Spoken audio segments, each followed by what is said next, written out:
March 28, 2003. A ribbon of baked asphalt, Highway 8, cuts through an ocean of dust and scrub 30 kilometers south of Baghdad. The sun is a flat white coin above a sky that tastes of metal and diesel. Sand climbs the treads of armored vehicles and settles into the seams of helmets. The air trembles with the pitched mechanical voices of engines. The guttural growl of M1 Abrams diesel turbines. The higher whine of Bradley power packs, the distant brittle rattle of an Iraqi T-72 trying to catch a gear. Men sweat under their kit. Radios spit clipped phrases. Somewhere close, a generator coughs and dies. A figure in a long, dark coat stands apart from the American formation. Hands shoved into pockets as if to keep out more than the cold. He is General Mikhail Petrovich Varnin, retired, silver-haired. A man whose metals have the soft patina of old iron and whose scowl has been forged by 50 years of wars he did not lose. Varnin is a Soviet general in the last sense that matters, hard-eyed, polished in skepticism, schooled in the muscle memory of T-54s and T-72s, contemptuous of what he calls Western sentimentalism in armor. A translator close by repeats the small talk, doctrine. Logistics, a perfunctory tour of the American vehicles. Varnin's eyes, under bushy brows, are more interested in the machines than the men. Near him, Lieutenant Colonel James Hawkins, a stocky American with a laugh like a shotgun, gestures to a line of green-painted, sand-splattered Bradleys. The soldiers around the vehicles have already given the IFVs a nickname. The bus. It's not meant kindly. In the garages of armored warfare, a Bradley carries infantry, radios, a 25mm cannon and a missile box. It is not, in orthodox Soviet calculation, a tank. Varnin's mouth twitches. He has seen Bradleys before, on paper, in doctrine seminars. Light, awkward, useful for patrols, never a true tank killer. He knows what a tank is, heavy, sloped armor. A 120mm gun that carves through metal and doctrine alike. The Bradley, to him, is a delivery van with a gun. An IFV, the translator offers. Not built to face heavy armor. Varnin nods as if presented with the obvious. He laughs then, a short, incredulous bark that makes the soldiers straighten. It is the wrong laugh in the wrong place. A sound that deposits history like an accusation. They bring me a bus, he murmurs under his breath. The English syllables clumsy and amused. And call it a tank hunter. Hawkins meets his eyes without offense. He has seen religion in metal too, he knows the worship of the Abrams, but he also knows how wars begin. Improvisation, small decisions. The right crew at the right moment. Watch, he says simply. Watch the Bradley work. The demonstration, such as it is, begins not with ceremony but with the mundane cadence of war, orders sent. Ice checked, thermal sights powered up. Captain Omar al-Sabah, 40. Mustached, a commander in the Iraqi Republican Guard, has arrayed a handful of T-72s in a clumsy defensive line inside a dry wadi. The tanks sit like dark beetles in the sun, a silhouette of old doctrine. They are older models, their guns slow to traverse. Their crews nervous and tired after weeks of shelling. Their commanders trust the thick steel and the old Soviet training still taught in dusty academies. On the American side, the Bradleys form a screen. Their crews are young but steady. Sergeant Marcus "Duck" Reynolds leans into his tow launcher. Fingers practiced on the triggers. Corporal Hannah Alvarez squints through a gunner's sight that sees in infrared like a hawk in the night. The Bradleys are not alone, Abrams tanks are arrayed further back. A wall of low profiles and confidence, but the plan is a probing dance. Let the IFVs move forward, draw fire, test responses. It will be a short, sharp lesson in what happens when doctrine meets dust. The first contact is a flash that smells like copper and ozone. A Bradley moves to a shallow ridge. Its suspension groaning, 25mm Bushmaster chewing air. AT-72 wakes and swings its turret. the old tank's barrel spitting a gout of smoke that melts into the heat. The Bradley does not hunch and run. It drops into hull down and the gunner takes a breath, a long, machine-smooth motion learned on training ranges and under fire. The 25mm rounds ping off the T-72's outer skirt or crack like small hammers against suspension, tactical strikes meant to immobilize. The T-72 returns fire. A thundering reply that sprays sand and spits shrapnel into the air. Varnin watches the exchange with a face that allows no surprise. He has seen rounds find a hole in the meat of metal and doctrine. He waits for the Abrams to answer, heavy and destined. Their shooter eyes to lock and vaporize the threat. The Abrams are boots of thunder at the ready. The explosion throws up a wall of sand and an anatomy of metal. A turret twists at an angle it should not inhabit. A hatch becomes a small moon in the sky. The ground takes the shape of violence. The Bradley's crew barely shifts, training gives them the rhythm of survival. Varnin's laugh dies on his face. His mouth opens and closes without sound. As if someone has turned off the script he knows. This is not a spectacle. It is a revelation. The bus was not built to be a main gun. But in the hands of crews who move like a single animal. Who combine thermal sights, tows, 25mm. And the cunning of infantry in cover. The Bradley can be a hunter. In the dust and heat south of Baghdad, that hunter has just found its teeth. General Varnin doesn't speak. His jaw works slowly, as if chewing the dust of a reality he never accounted for. The translator waits for him to form words. None come. Instead, Varnin's eyes shift sharply, first to the plume where the T-72 once stood. Then to the Bradley that fired the shot. His brow furrows. He looks again. As if needing confirmation that he just saw an infantry fighting vehicle, a bus, vaporize a frontline tank. The battlefield does not give him time to think. To the east, a second Iraqi T-72 jerks forward. Its tracks grinding as the crew scrambles to reposition. Captain Omar al-Sabah curses into his throat mic. The destruction of the first tank was not just a loss, it was humiliation. Soviet doctrine, his doctrine, demands retaliation. He shouts, voice cracking, engage. Fire. Crush that vehicle. But the desert has already shifted. Sergeant Reynolds Bradley slips behind a berm. Dust curling around the armor plates like a living cloak. Corporal Alvarez adjusts her thermal sight, her world is black and white gradients. And the second T-72 burns bright as a furnace against the cooled sand. Her voice is steady despite the roar that still rings in her ears. Target 2. Seeker lock, stable. Send it, Reynolds replies.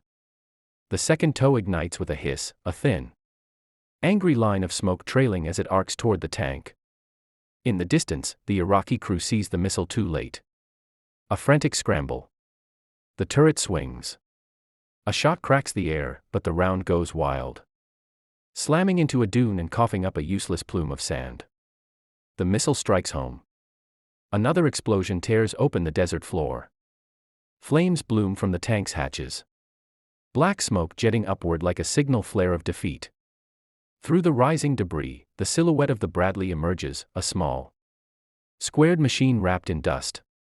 Its missile tube still warm. 2 kills. 90 seconds. General Varnin's breath catches. He is stone still, hands lowered. The desert wind pushing his coat against his legs. The Americans around him wait, some with pride. Some with surprise at their own handiwork. But no one speaks first. No one breaks the trance. Even Hawkins waits in silence. Finally, Varnin exhales. That, he mutters, voice rough, is not supposed to happen. Hawkins only shrugs. Desert doesn't care what's supposed to happen. To the north, the battle widens. A third group of Iraqi armor, 3 T-55s and a lone T-72, rumble into view. Kicking plumes of yellow sand behind them. The old tanks lumber forward with the stubborn aura of outdated machines forced into a modern war. Their engines howl under strain. Their silhouettes are relics from another century. But they still kill. They still terrify lightly armored vehicles. Armor, front.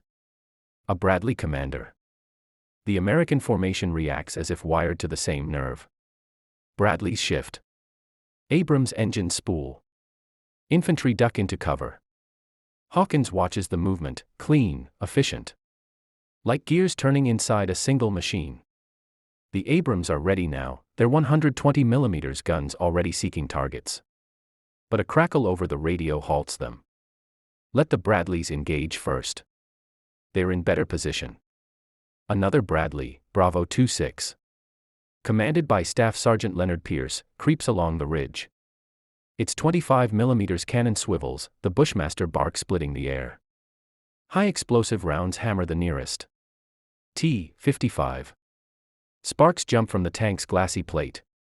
And the crew flinches as their optics shatter. The old machine turns like a wounded animal, desperately trying to angle its armor. But the Bradley is already adjusting. Load TOW. The missile launcher clicks. Pierce steadies. Toe up, firing. The missile streaks across the plane and slams into the T-55. So hard it lifts the turret a few inches off its ring before dropping it back twisted and smoking. General Varnin clenches his teeth. He recognizes the T-55. He trained men in them. He commanded them.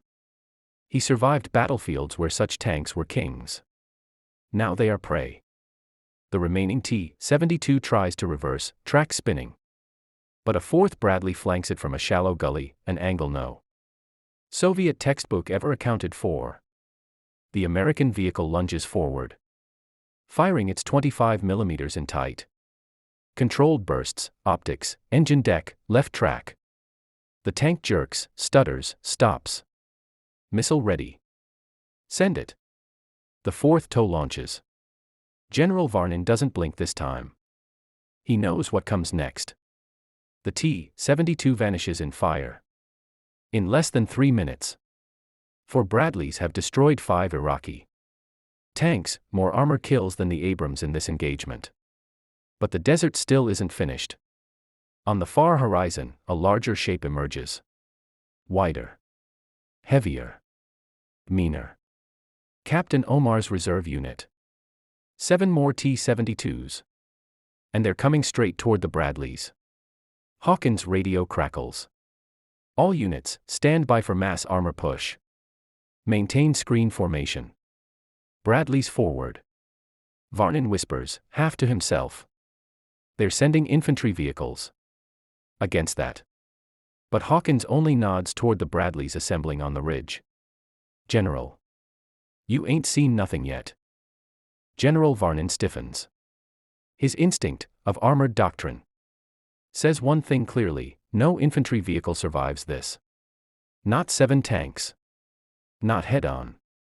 Not in this open desert. Not without cover. He turns to Hawkins, voice hard. You must pull them back. Bradley should not face tanks in open ground. Hawkins lowers his binoculars. He doesn't smile. He doesn't joke. He simply speaks with the quiet certainty of a man who has seen his soldiers perform miracles. They can handle it, General. Varnin stares. This is suicide. Hawkins shakes his head. This is training meeting opportunity. The Bradleys form a line across the ridge, a thin, wavering seam of armor against a wall of tanks. 6 vehicles. 6 crews. 6 teams who have drilled for years on ranges where the sand was softer and the wind kinder. Inside Bradley Bravo 26, Staff Sergeant Pierce wipes sweat from his brow. The hull is hot, metal cooking in the sun. The air smells of cordite, grease, and old dust. But the crew's voices are steady, controlled. As if they are checking items off a grocery list. Missile loaded. Thermals locked. Enemy turrets tracking us. Copy. Stay low. Don't silhouette. The Bushmaster cannon swivels. The launcher elevates. In the gunner's sight, the world is a monochrome of heat signatures. 7 blazing tank engines loom like molten giants. Corporal Alvarez, in another Bradley, murmurs into her mic. Targets acquired. Weapons ready. Reynolds inhales. Let's dance. The T-72 formation spreads like a claw. Their commander, Major Karim Farouk, a veteran of the Iran-Iraq War, barks orders through static-filled radios. Unlike the earlier crews, Farouk's men are seasoned, disciplined. Their tanks roll in staggered formation, turrets aligned. Their heavy guns prepared to swat any Bradley daring to peek over the ridge. Farouk spots them immediately. American infantry vehicles ahead, he says coldly. Break them. The first T-72 fires. A blast cracks the air like thunder dragged across metal. A shell screams past Bravo 26, smashing into the sand behind it, throwing up a geyser of grit and shrapnel. The Bradleys don't flinch. They surge forward. Not retreat. Advance. General Varnin's eyes widen. What are they doing? Hawkins answers without looking at him. Closing distance. Shorten missile flight time. Reduce enemy accuracy. You can't fight a tank at 2,000 meters. But at 1,000. 800. 600. The Bradley becomes something else. The desert becomes movement and fire. A Bradley lunges left, treads carving a path around a dune. Another dips into a shallow depression, raising only its launcher above the sand. The third pushes straight forward. Reckless and perfect, using speed as its shield. The Iraqi tanks adjust, their turrets grinding to re-aim. Too slow. Reynolds Bradley breaks the ridge line first. Firing. The TOW leaps from its tube, dragging a silver thread of guidance wire. The missile closes the distance in seconds. Inside his tank, Major Farouk feels the impact before he hears it. A blinding flash, a roar, a punch of metal through metal. The turret blows upward. Flames swallow the hull. One down. The second and third Bradleys fire in perfect succession. 2 missiles. 2 impacts. 2 more T-72s erupt in boiling fire. Burning fuel pours down their sides like liquid night. The remaining 4 tanks halt. Their commander screams for them to disperse. But the Bradleys are already repositioning, sliding sideways. Vanishing into dips, popping up from angles the tanks cannot track in time. General Varnin watches in stunned silence. It's like watching wolves dismantle bison. Not by strength. By precision. By coordination. By cunning. Iraqi tank number 4 fires wildly, the shell flying high over the ridge. Pierce sees the miss. His voice is ice. Return fire. The Bradley rises just enough for the tow tube to clear. Missile away. The shot is perfect. Tank 4 vanishes in an expanding sphere of flame. Tank 5 reverses desperately, trying to angle its armor. Too late. The 6th Bradley fires from the right flank. An angle the tank commander never expects. Impact. The hull tears open. Fire spills out. Tank 6 charges forward blindly, rage replacing reason. Its gun thunders, the shot shaving the ridge by inches. Reynolds shouts through the radio. He's closing distance, finish him. A Bradley at the far left flank fires its last missile. The projectile slams straight into the tank's turret ring. The turret lifts. Then falls. Silent. Tank 7 tries to flee. The Bushmaster cannons open up, 3. Bradleys pouring 25mm rounds into the rear deck. Armor sparks. Tracks snap. The tank skids sideways. A final tow seals its fate. 7 tanks destroyed. For minutes and 20 seconds. Not a single Bradley lost. General Varnin lowers his binoculars. His arms drop to his sides. His voice has changed, quieter now. Almost reverent. That, he whispers, is not a bus. That is something we never prepared for. Hawkins finally smiles. Told you. Bradleys bite. The desert wind carries the smoke of burning tanks across the ridge, thick. Black, rolling like a curtain on the stage of war. And the Bradleys? Still hot, still humming. Still ready, wait for the next command. General Varnin stands motionless. His mind, once a fortress of Soviet doctrine, now feels cracked open. Exposed to a truth he never imagined, Bradleys were not tank killers in theory. But they had become tank killers in practice. Hawkins steps forward, boots crunching on gravel. "We're not done yet," he says. Varnin turns sharply. "What do you mean?" "They have no armor left." Hawkins hands him the binoculars. "See for yourself." Varnin raises them with reluctance. Then his breath catches. Far beyond the burning wrecks, beyond the horizon where the desert wavers in the heat, movement stirs like a mirage gaining shape. Dozens of shapes.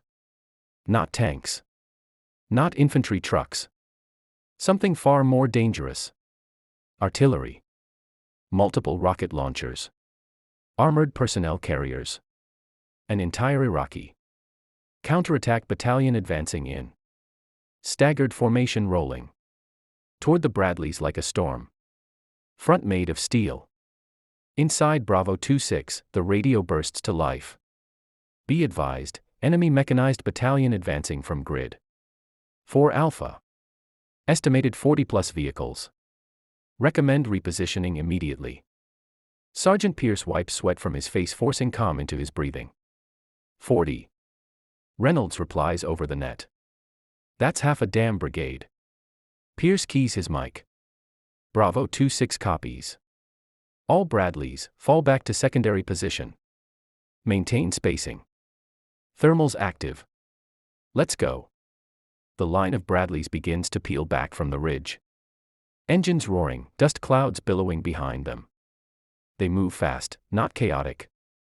Not panicked, but with the crisp aggression of crews who have already tasted victory and refuse to surrender it. Varnin watches with disbelief.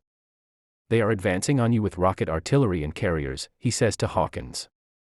"You're outnumbered 5-1. Your Bradleys can't fight all that." Hawkins turns toward him, expression steady. "General. They don't have to." The Iraqi column charges forward. BMP-1s. MTLBS, old armored trucks with machine guns strapped to their roofs. BM-21 Grad launchers rumbling on thick tires. Even a handful of T-62s limping at the rear. They advance in a staggered wave, engines groaning, exhaust spitting black plumes. Dust swallows their tracks. Commanders shout orders into radios. Some crews chant prayers. Others mutter curses. All believe they are charging into chaos, retreating Americans. Vulnerable Bradleys, a chance to strike back. Major Farouk's second-in-command, a gaunt officer named Lieutenant Darius Almaty, stands in the turret of a BMP, pointing toward the ridge. They run. Darius shouts. The Americans finally run. Farouk slams a fist on the metal lip. Push them.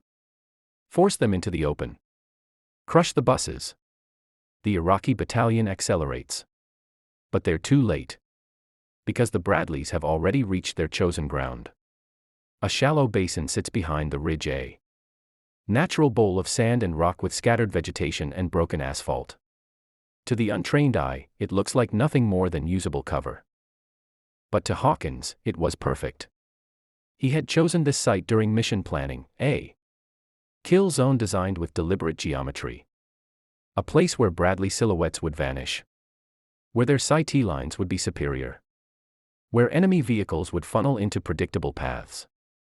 And now, the Bradleys slip into position like hunters returning to a blind.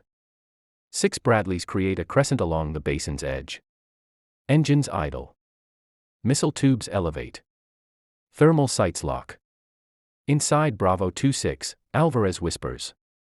Targets in range. Reynolds grins fiercely. Welcome to the bowl. The Iraqi column crests the ridge and plunges straight into the trap. And the Bradleys spring to life. TOW missiles streak out in pairs, thin trails slicing through the heat.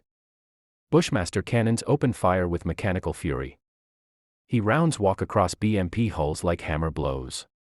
Tracer lines carve straight into exposed engines. An MTLB erupts in a ball of fire. A BMP-1 loses a track, skidding sideways, rolling onto its side. Mixed infantry spill out, running, scrambling, diving into sand-filled foxholes. A Grad launcher takes a tow to the cab, the missile detonates the rockets inside, turning the launcher into a volcano of fire. Hawkins radios calmly. All Bradleys, keep cycling targets. They can't traverse fast enough. Stay mobile. Stay hidden. The Iraqi counterattack dissolves in minutes. But not before it becomes something far worse. The surviving Iraqi infantry, panicked, leaderless, scatter across the basin. Some retreat. Some hide. Some fire wildly into the desert. And suddenly, crack. Crack. Crack. Sniper fire. Not American. Iraqi Republican Guard marksmen hidden in the advancing infantry. Bullets smack into Bradley armor with sharp metallic ticks. Snipers in the basin. Alvarez shouts. Reynolds responds, switch to cokes. But that's when something else shifts. The temperature. The wind. The sound of the desert. A vibration rises in the air, deep, rhythmic, unmistakable. Varnin hears it first. Helicopters. Low. Close. Multiple. He looks to Hawkins, stunned. You called air support. Hawkins shakes his head slowly. No, General. He points to the horizon where dark shapes emerge from behind the smoke. They're not ours. Varnin's blood runs cold. Iraqi helicopters. Mi-24 Hinds. And they're diving straight toward the Bradley line. General Varnin stiffens, the old instincts returning like a whip across memory. Helicopters. Against Bradleys. This will be a massacre. Hawkins tilts his head, eyes narrowing. They underestimated the bus again. Let's see how they fare. Inside Bravo 26, the crew senses the danger before it arrives. Thermal sights light up the approaching rotors. The Mi-24s appear as hot. Aggressive signatures against the desert's thermal palette. Descending in coordinated patterns. Guns primed, rockets ready. Sergeant Pierce speaks calmly into the comms, voice measured despite the adrenaline. All Bradleys, defensive posture. Use hulls as cover, keep tows ready. Thermal locks on approaching Hinds. The first Hind dives low, rockets trailing a thin streak of white smoke. Its gunner swings the heavy 12.7mm cannon. Spitting fire that shatters sand and rips the edge of Bradley armor. Sparks fly, a metallic rattle, a reminder that this fight is far from over. Reynolds leans into the sight, adjusting for the angle and speed of the descending rotorcraft. Missile lock. Hold steady. The first tow launches.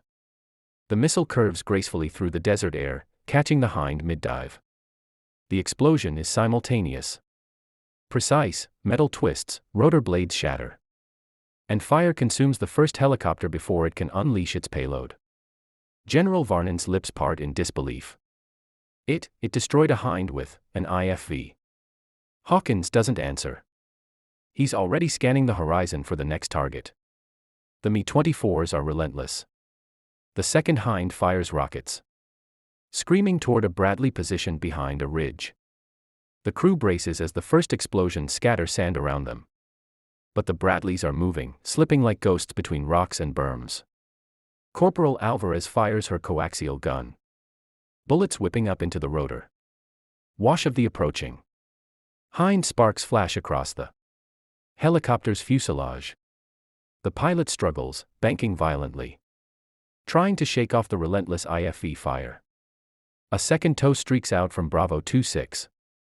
The missile impacts directly beneath the Hind, lifting it off the desert floor for a moment before it crashes into the sand. Rotors still spinning in a fiery crescendo. Varnin, still clutching his binoculars, finally speaks, his voice low and stunned. This is not combat as we knew it. It is evolution. The remaining Hinds adjust their approach, now aware that their prey is not as defenseless as expected. They swoop in, coordinated, fast, firing rockets in arcs designed to saturate the battlefield. But the Bradleys have prepared for this. The crescent formation covers every vector of approach. TOWs launch in pairs, 25mm cannons lay down suppressive fire. Coaxial rounds shred rotor blades. And every inch of the battlefield is accounted for. A third hind dives toward Bravo 28. Its rocket salvo explodes in the sand, too high, too wide. The Bradley fires its missile. And the hind is shredded midair, falling in a twisted mass of fire and metal. The fourth attempts to circle, banking sharply. Another TOW streaks out from a flank. Bradley. Impact. Flames engulf the hind as it rolls across the desert plain. The 5 remaining hinds hesitate, confusion in their formation. Eyes on targets now eliminated with brutal efficiency. The Bradleys are mobile, precise, coordinated. They are hunters at their peak. Varnin lowers his binoculars, jaw slack. For decades, he taught men the meaning of armored superiority. T-72s. T-62s, doctrine. Tactics, he knew every trick, every nuance. Yet here, in the deserts south of Baghdad, a single infantry fighting vehicle, nicknamed the Bus, has annihilated 7 tanks and 5 attack helicopters in less than 10 minutes. He mutters, almost to himself, no manual could prepare for this. Hawkins approaches, eyes scanning the horizon. You see, General. Never underestimate the crew, never underestimate adaptability. Machines are tools. The operators. They decide fate. The smoke rises, curling against the sun. A testament to the battlefield that has just been rewritten. The Bradleys, still warm and humming. Shift position, ready to counter any additional Iraqi counterattacks. Their thermal sights sweeping the horizon like predatory eyes. And in that moment, General Varnin understands, the war has changed. The rules, the doctrine, the expectations of armored combat, all of it, has been challenged by something he once laughed at. The bus is no longer a bus.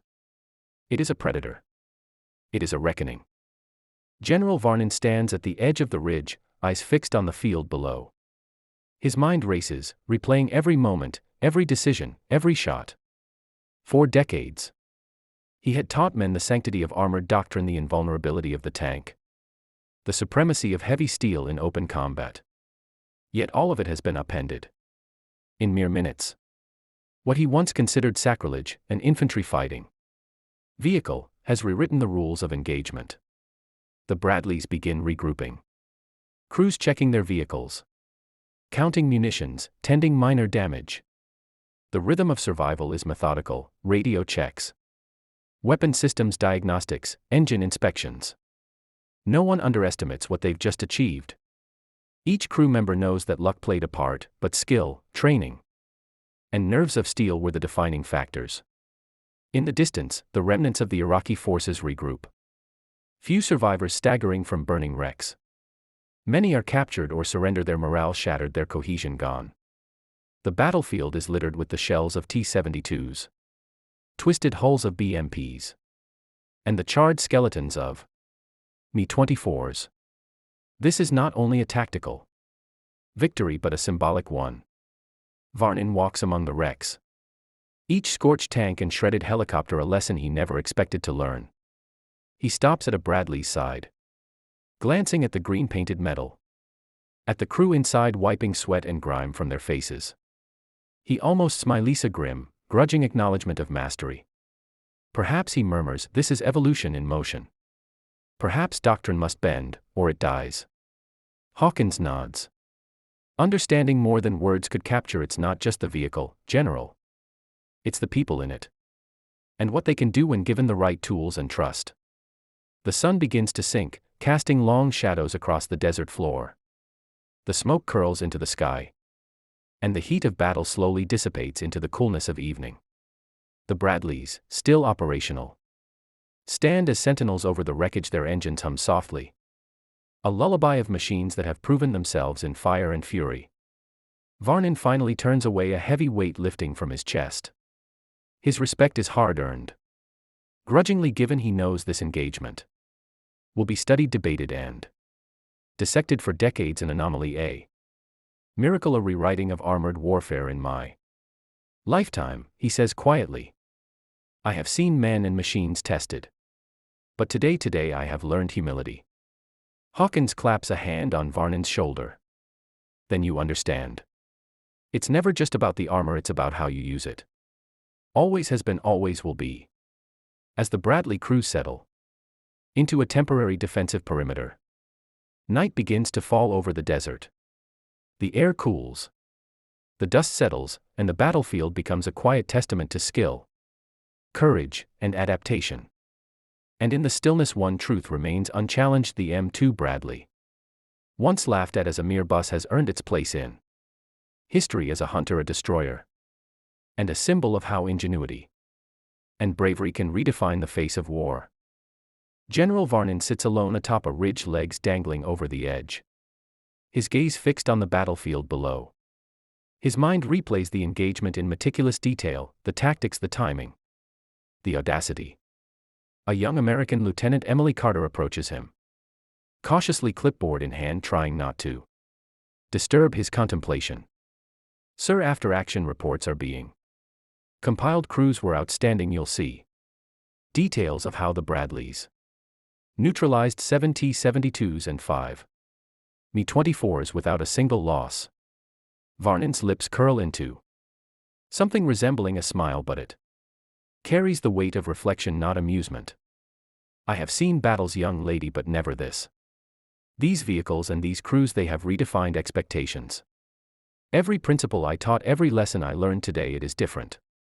Varnin nods, slow adaptation, flexibility, speed of thought. Today these buses, these machines, were not just vehicles. They were instruments of calculated ingenuity. They were evolution in action. The soldiers begin to relax, their laughter punctuated by shared stories of near misses, skillful maneuvers, and moments when timing made the difference between life and death. The Bradley crews recount the simultaneous missile launches, the synchronized cannon fire, the way each unit moved as part of a larger organism, each crew trusting the other implicitly. In the quiet of the desert night, Varnin reflects further. Doctrine, he realizes, is only as strong as those who apply it. The machines, the tanks, the Bradleys, even the helicopters are tools, yes, but it is human ingenuity, courage, and adaptability that determine victory. He had laughed at the bus at first. Now he understands it is not the machine that is weak, it is those who fail to harness it effectively. Hawkins claps his hands together, breaking the silence. Tomorrow we push further. The Iraqis will regroup. But they've seen what happens when you underestimate the bus, and make no mistake, they will think twice now. Varnin rises, brushing dust from his coat. His gaze sweeps the horizon, tracing the path of destroyed tanks, scorched helicopters, and scorched earth. Yes, he says softly, almost to himself. They will think twice, and so will those who follow this day in history. As night deepens, the stars appear over the desert, silent witnesses to what has transpired. The Bradleys, engines idling, rest like predators after a hunt.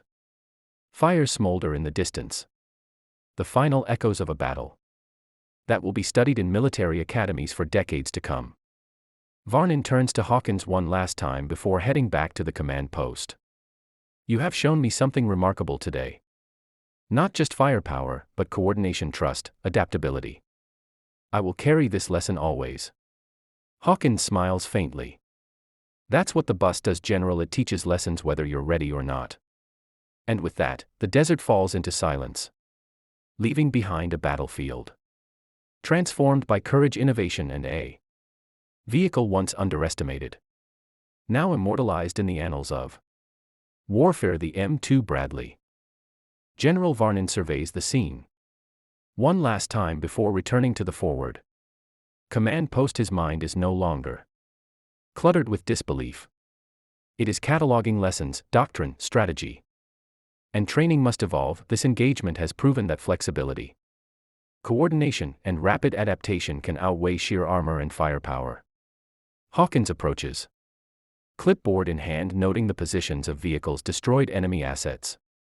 And crew efficiency. General. The after-action analysis shows that coordinated Bradley maneuvers, combined tow missile deployment, and 25mm cannon suppression neutralized nearly 50 enemy vehicles over 2 days, and the Iraqi forces weren't even the elite units. They were trained, yes, but their tactics hadn't anticipated an IFV used like this. Varnin nods slowly, still absorbing the reality. In my experience, armored superiority has always dictated engagement. Word of the engagement spreads rapidly through coalition channels. Analysts pore over drone footage, thermal imagery, and crew reports. Military thinkers debate the implications. The M2 Bradley is not just a transport and fire support vehicle. It has proven capable of tank killing, operations, helicopter defense, and rapid maneuver warfare. At U.S. Central Command, discussions erupt.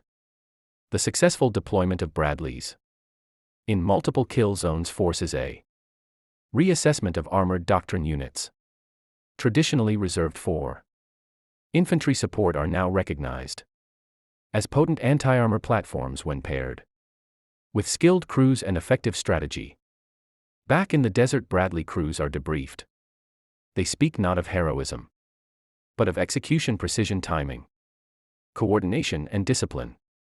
Sergeant Reynolds laughs quietly while recounting a moment when AT-72's turret almost found him, only for the Bradley's mobility to provide the perfect angle for a counterstrike. It's all about positioning, he says simply. If you're in the right place at the right time, you don't need a tank's armor to win.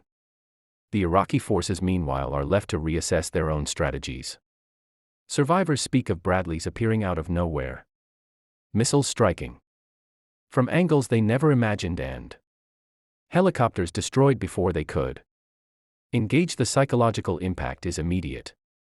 Fear replaces confidence, hesitation replaces aggression. For decades they had feared the Abrams, but now the Bradleys are understood as a threat that is mobile, lethal, and unpredictable.